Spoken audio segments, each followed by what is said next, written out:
Bhagavate Vasudevaya. Om Namo Bhagavate Vasudevaya.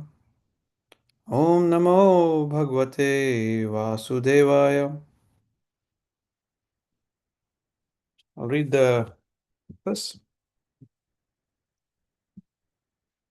Tirakritaha vipralabdhaha shaptaha shiptahati api nasya tat pratikurvanti tad bhaktaha bhavo apihi. It just come up on the screen. I can read it again.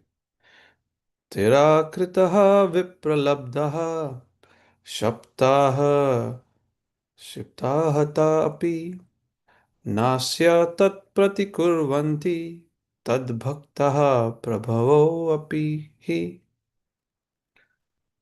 Word to word. Tirakritaha, being defamed. Vipralabdhaha, being cheated. Shaptaha, being cursed. Shiptaha, disturbed by negligence. Ataha, or even being killed. Api, also. Na, never. Asya, for all these acts. Tat, them. Pratikurvanti, counteract. Tat, the Lord's. Bhaktaha, devotees. Prabhava, powerful. Api, although. He, certainly.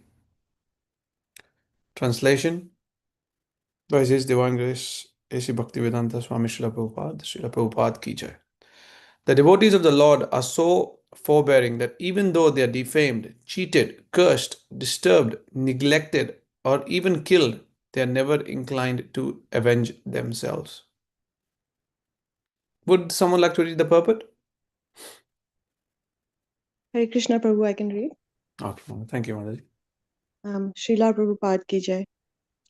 Rishi Shamik also knew that the Lord does not forgive a person who has committed an offense at the feet of a devotee. The Lord can only give direction to take shelter of the devotee. He thought within himself that if Mahārāja Parīkṣit would counter curse the boy, he would be saved.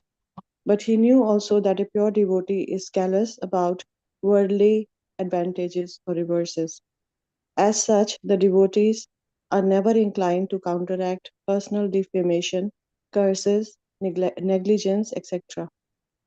As far as such things are concerned, in personal affairs, the devotees do not care for them.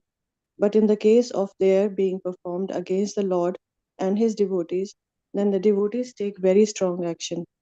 It was a personal affair, and therefore Shamik Rishi knew that the king would not take counteraction.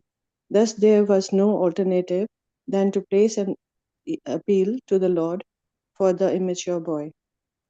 It is not that only the Brahmanas are powerful enough to award curses or blessings upon the subordinates. The devotees of the Lord, even though he may not be a Brahmana, is more powerful than a Brahmana. But a powerful devotee never misuses the power for personal benefit. Whatever power the devotee may have is always utilized in service towards the Lord and his devotees only. Thank you, Prabhu. Hare Krishna. Thank you, Mataji. Om Jnanatimrandasya Gyananjana Shalakaya Chakshurunmilitam Yena Tasmai Shri Guruve Namaha. Jai Shri Krishna Chaitanya Prabhu Nityananda Shri Advaita Gadadhar Shivasadi Gaura Bhaktavinda. Hare Krishna, Krishna Krishna, Hare Hare. Hare Rama, Rama Rama, Hare Hare. Narayanam Namaskrityam Naram Chaiva Narottamam Devem Saraswatim Vyasam Tato Jaya Mudiraye. Nashtaprayesha Bhadreshu Nityam Bhagavata Sevaya Bhagavati Uttama Sloke Bhaktir Bhavati Naistaki. So, this verse number 48, is one of the nectar verses. So, these nectar verses are very important, ones that we should always try and remember, one that we should never forget. So, while preparing for this class, I had a realization that, and I must admit that it's a very deep topic. It's a topic that I am trying to be, I'm trying to control myself over. So I don't feel very qualified to speak on this topic myself. But But as they say, we are like postmen. So we are just simply delivering the message. So as much as I am talking about this subject matter, I am um, mainly giving this talk to myself, mainly trying to come out of these. So this is the mood in which I want to uh, um approach this topic. So so when we hear, so this is about criticism, right? The topic here is that devotees, even though they are cheated, forbade, disturbed, or neglected, or even been killed, they never incline to avenge themselves, right? So when we see this happening around us, how do we feel? When someone criticizes us unfairly, or maybe even take it to another level where someone publicly insults us, how do we feel? How do we respond? Yeah. So when we think about these things, we can understand that it somewhere something sort of changes, shifts within us when someone criticizes us, or something that unjust happens, so to speak, or someone cheats us, right? So let's understand first, the very foundation principles that we've been taught about these miseries, the threefold miseries that we know about. They are Adidevik, which are miseries miseries caused by nature. So like calamities, floods, earthquakes, pandemics. Queensland is sort of used to these, especially the floods and so on. So which we don't have control over. So what do we do about them? Not a lot. All we can do is pray. Then we got Adi Bhautik, which is miseries caused by other living entities. So this can be, as the form of criticism, misunderstanding, betrayed, offended by others, physical or verbal abuse, and so on. Right. So I think today's talk more falls on this side of misery, and then we obviously got the adhyatmika also, which is miseries caused by our own mind and own bodies. Like can be um, mental health issues, or chronic pains, or bodily issues, or anything like that on those realms. So how do devotees deal with these miseries? Yeah. So when we talk about Krishna consciousness doesn't mean we say, oh, we need to be humble, even though people criticize. Yes, we need to. But a devotee takes these miseries in a very different way. Irrespective, you're a devotee or you're not a devotee, you are going to come across these miseries in life in one way, shape, or form. But what a devotee means is, how do we respond to these miseries? That is a difference. Krishna consciousness teaches us how we can transform these miseries into so-called gold. Gold. When a diamond is made, there's a lot of pressure from carbon, right? And that's how a diamond is made. So in these cases also, a devotee is made like this when there is these things happen. And how do we have control over this is how a devotee is made. So when we see the example of Maharaj Parīkṣit here, where, as we all know, Maharaj Parīkṣit, very pure devotee of the Lord, a Mahajan, um, was on a hunting trip, and he went into the ashram of Shamika Rishi, and whereas the Shamika Rishi was in deep meditation, and Maharaj Parīkṣit felt insulted that Shamika Rishi didn't even greet him. So he put a dead snake around his neck, and which his son later was very offended and enraged by, and then he cursed Maharaj Parīkṣit that in 7 days he'll die. So Maharaj Parīkṣit, such a powerful king, as I said, a Mahajan, a pure devotee of the Lord, he could have retaliated. He could have done anything he wanted, right? He could have said, this is unfair. It's not true. It's not right. But he took it as the Lord's will. And what did he do? He transformed this situation. He transformed this as an opportunity, right? And as we all know, that's why we're studying Bhagavatam today, because he sat on the river Ganges and Sukdev Goswami narrated the whole Bhagavatam to him. Like that, there are many such examples in Bhagavatam that we can come across, many such stories. Even Chaitanya Charitamrita, There is one from Srivas Thakur and Gopala Chapala. So Gopala Chapala, he was very envious of Srivas Thakur. As we know, Srivas Thakur was a very, very close associate of Lord Chaitanya. And in his courtyard, there used to be kirtans, but only close people or only pure devotees were allowed to come in his courtyard and for kirtans. It was not open to everyone because Lord Chaitanya wanted a certain mood to be present. Right? So Gopala Chapla, he kept a lot of these unsavory items on Srivas Thakur's house, outside his house. And the next morning, things like wine, meat, and so on and so forth. So next morning, when when he woke up, he saw there was a lot of villagers outside his house and so on, and there was a lot of murmur going on. And Srivas Thakur came out and he saw what's happening, and he calmly said, "Okay, someone's trying to defame me." He could have said, "Oh, look, this is not mine," or someone's kept it, and so on. But what did he do? He accepted it. This is my fate. If Lord wants me to be defamed, so be it. What can I do? He didn't retaliate. He didn't even try to defend himself or shame shame Gopala Chapala. But what happened later? When we offend a devotee of the Lord, the devotee might not retaliate, but the Lord certainly gets upset. So what did he do? So Gopala Chapala was soon struck with leprosy, where worms are eating away your body. They're oozing from your body like that. So then Gopala Chapala learned his lesson. He begged to the Lord. He begged to Lord Chaitanya that please forgive me. Please forgive me. But Lord said, "You've offended my devotee. I cannot forgive you. The only one who can forgive you is Srivas Thakur himself." So he went to Srivas Thakur and asked for forgiveness. And what did he say? Yes, of course, no problems. And he forgave him. And his leprosy was also cured like that. So devotees, in a lot of ways, see Krishna's hand in everything, even in pain like this, right?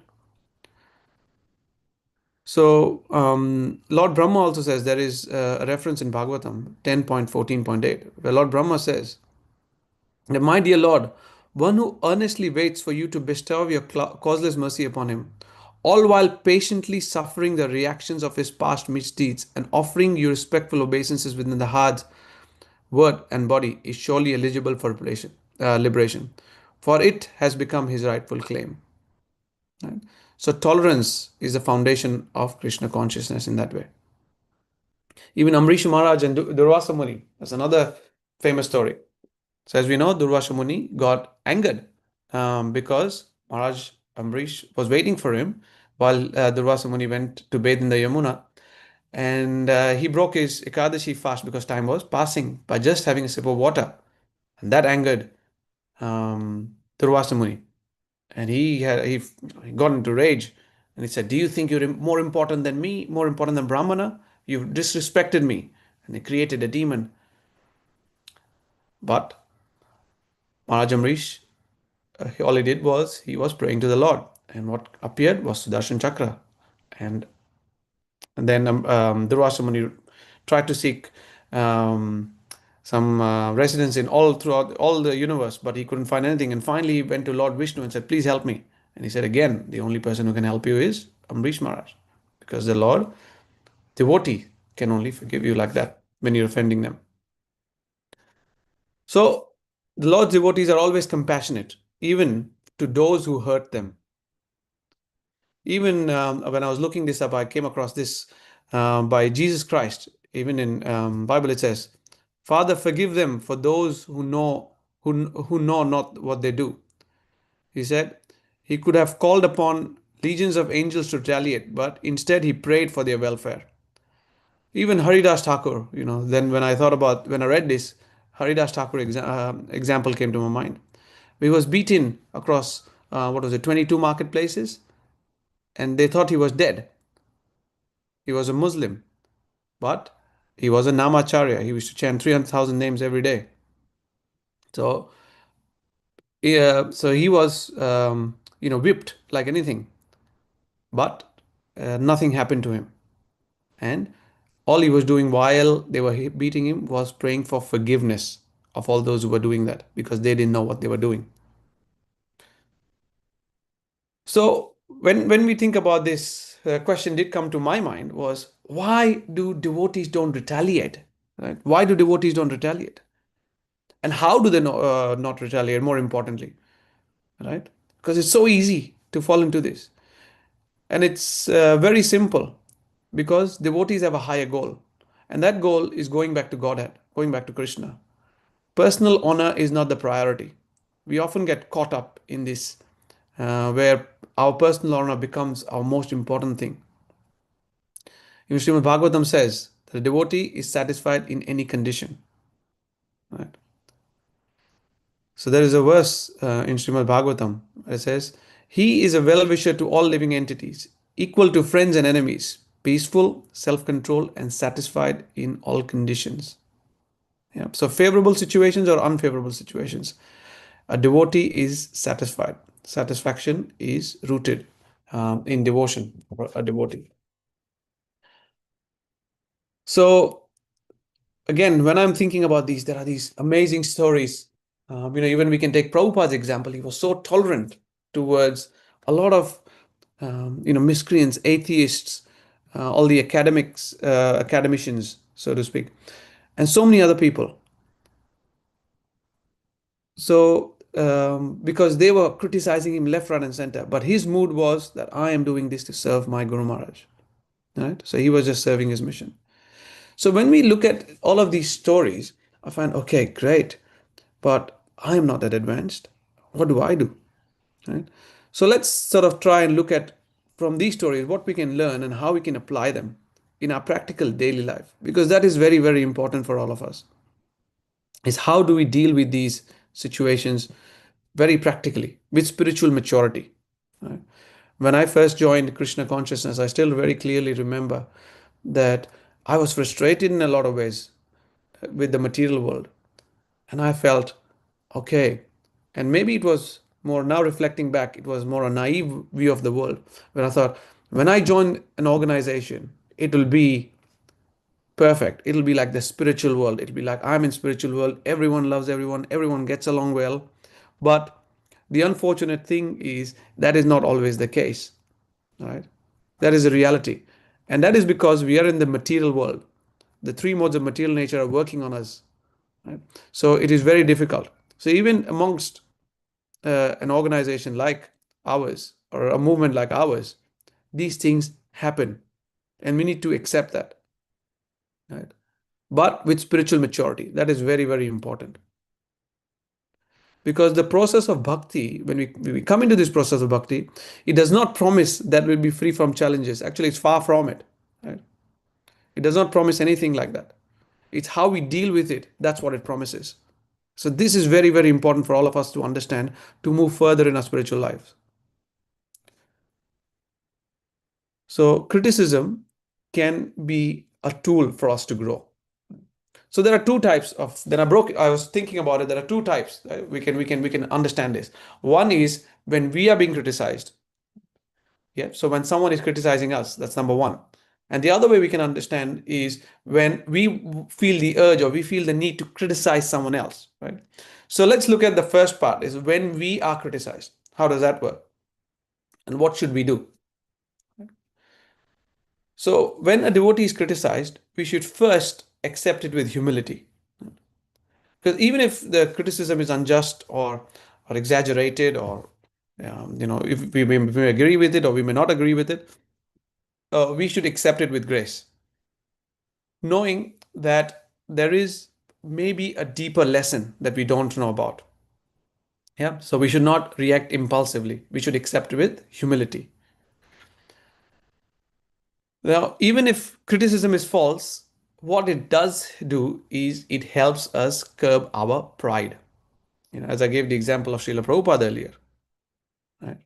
All he kept on doing was, I'm going to do this, even though he got a lot of criticism.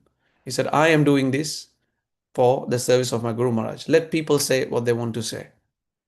He was completely surrendered. He did it in a spirit of surrender, to protect all of us from being puffed up, right? And sometimes we see, again, talking about it practically, when we see that even is when some people are criticizing us, we say, 90% of it is wrong, or 95% or 99% is wrong, or maybe there is one bit of truth, but that's been exaggerated or pushed too much. Yeah. So that happens very often. It happened, definitely happened in definitely happened with me. When someone has criticized me, when I feel like someone is criticizing me, I feel like, oh, this is just not accurate. Yes, whilst there is some truth to this, but it's been misunderstood or taken in a completely different direction. So how do we react to these situations? Yeah. So I'm just going to read something that I found for situations like this from Bhagavatam, from Bhagavad Gita, 13.8 to 13.12, where it says it's about tolerance. Yeah. So this is quote unquote from it's the purport from Srila Prabhupada's purport. It says tolerance means that one should be practiced to bear insults and dishonor from others. If one is engaged in advancement of spiritual knowledge, there will be so many insults and much dishonor for others. This is expected because material nature is so constituted. Even a boy like Prahlad, who was only 5 years old, was engaged in the cultivation of spiritual knowledge, was endangered when his father became antagonistic to his devotion. The father tried to kill him in so many ways, but Prahlad tolerated him. So there are many impediments to making advancements in spiritual knowledge, but we should be tolerant and continue our progress with determination. So, again, coming back down to what we can do on a daily basis. Right? So we can think about, there are three things that I thought about and that I've heard, and I think Vaishashika Prabhu also speaks about it. Is he talks about all of these mantras, and Mahatma Prabhu also I've heard touch on some of these things.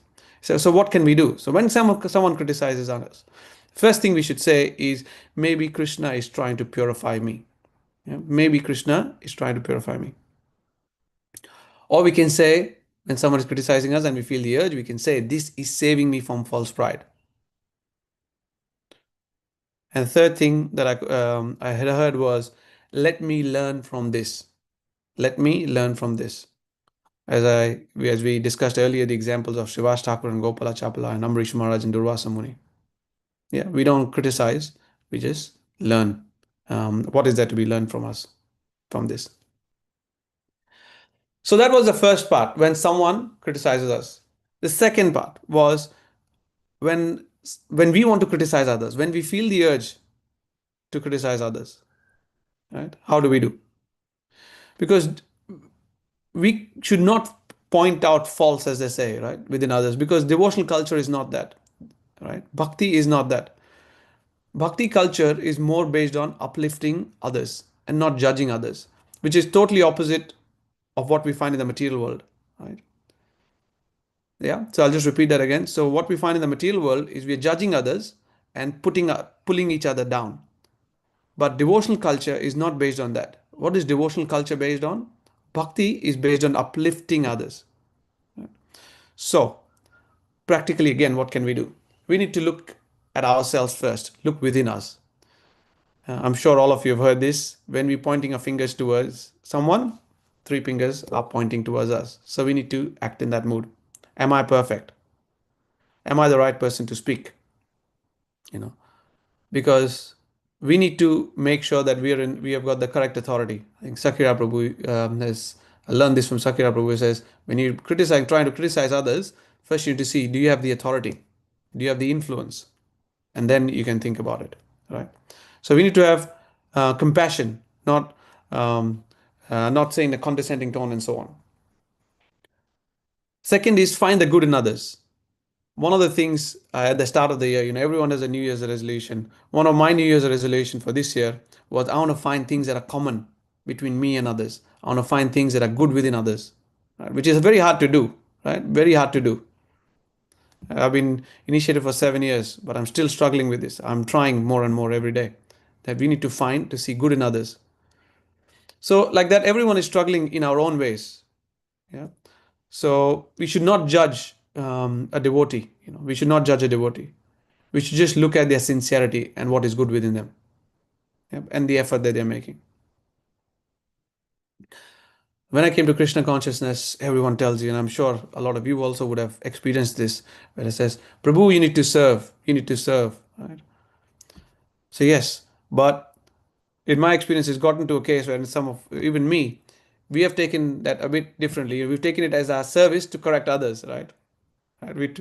We make it, oh, Prabhu, you're not doing this right. Oh, Prabhu, this is not the way we do it. Or, you're wrong, and so on. So, as I mentioned earlier, unless we are in a position of influence or authority over that person, or we're giving something to them, we can correct them. Yeah. We usually do something like this to mask our own insecurities. So, when we are looking at correcting others, we should first look within ourselves.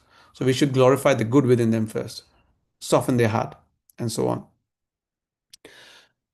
So these are all the practical, things that I'm talking about for day to day. But we should all learn the scriptures. But the scriptures again tell us, we should be in Lord Chaitanya's mood, which is Trinadapi Sunichena, humbler than a blade of grass and tolerant than a tree.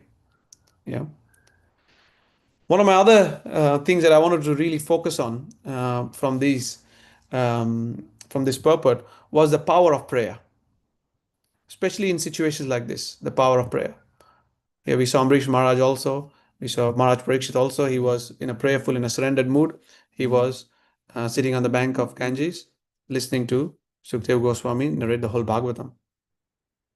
So when we face these situations, even Haridas Thakur, when we face these situations, Srila Prabhupada, all of these examples, we can see that if we've been hurt, we just pray for the other person. If someone is doing it unjustly, all we do is pray for them. And this is how we'll rise above material life. Right? This is how we'll rise above material life.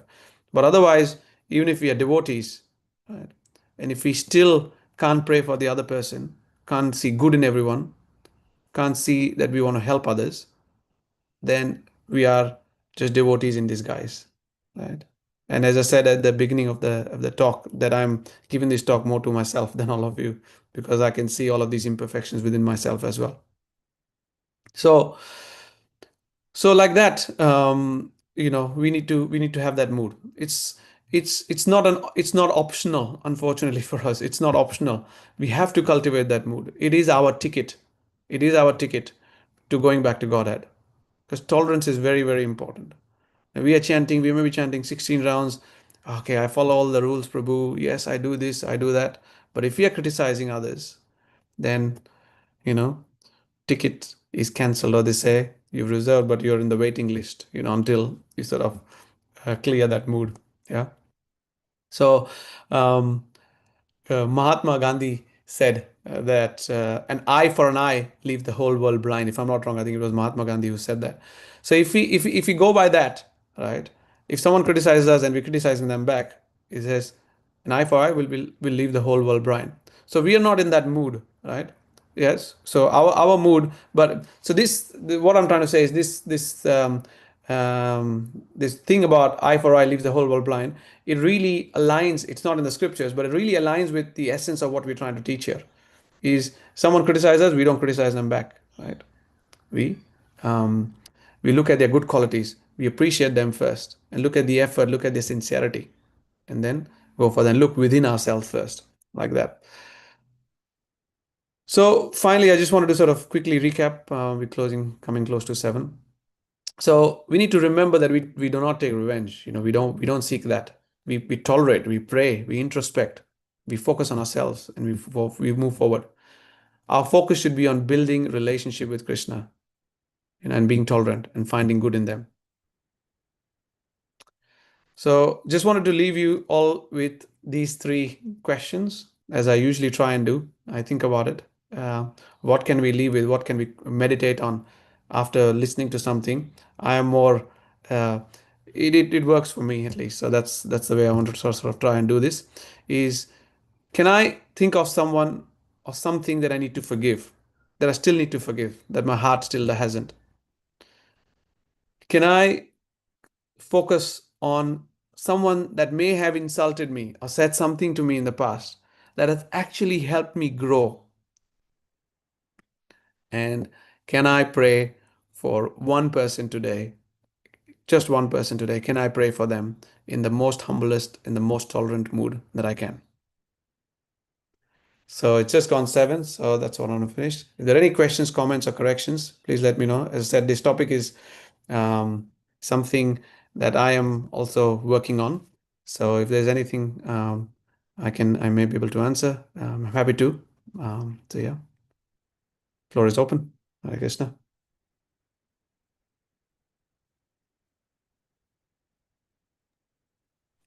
Hare Krishna, Prabhuji. What you said finally was really, really a good thought to start with this morning. I think that's something I really lack, and I'm being honest. And I think that's where I should begin my day on 1st of July. Thank you, Prabhuji. Hare Krishna. New Year's resolution, new financial year's resolution. New financial year from today. Hare Krishna, Prabhu. Hare Krishna. If it's not too late, I just wanted to share that something I heard recently from His Holiness Radha Govind Swami Mahārāja's class. So in the class, at the end of the class, people ask questions, and there was this one person who asked that he gets very angry from time to time. So everybody else was laughing, but Mahārāja very sincerely, he gave the story of when the sages were about to perform a yagna, and they wanted to decide who is the supreme of all, the three murti. I think it's from Canto 10, chapter 89. The story of where Bhrigu Muni goes to Lord Brahma, and then Lord Shiva, and then Vishnu. And then Brahma was, Bhrigu Muni went to Brahma and didn't pay obeisances, so Brahma got a bit angry. And then Bhrigu Muni went to Lord Shiva, and Shiva got angry because Bhrigu Muni said, you don't smell good, and you're very unclean. But when Bhrigu Muni went to Lord Vishnu, he kicked Vishnu's chest. Yes. And instead of getting angry, Vishnu started to massage his foot, Bhrigu Muni's foot. Yep. And he said, thank you for touching me with your lotus feet.